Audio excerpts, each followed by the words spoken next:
Hello. लग्नाच्या आधी चुडा भरण्याचा कार्यक्रम असतो. माझाही चुडा भरण्याचा कार्यक्रम होता, पण आमचा घरातल्या घरातच होता, कारण माझे सगळे लग्नाचे विधी मालवणमध्ये होणार होते.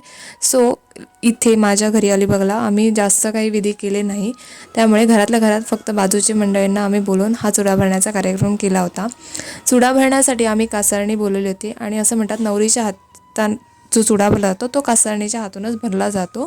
चुडा हा एका हातात समान एका हातात विषम संख्या अशा बांगड्या भरल्या जातात आणि मीही 20 आणि 21 अशा भरल्या होत्या.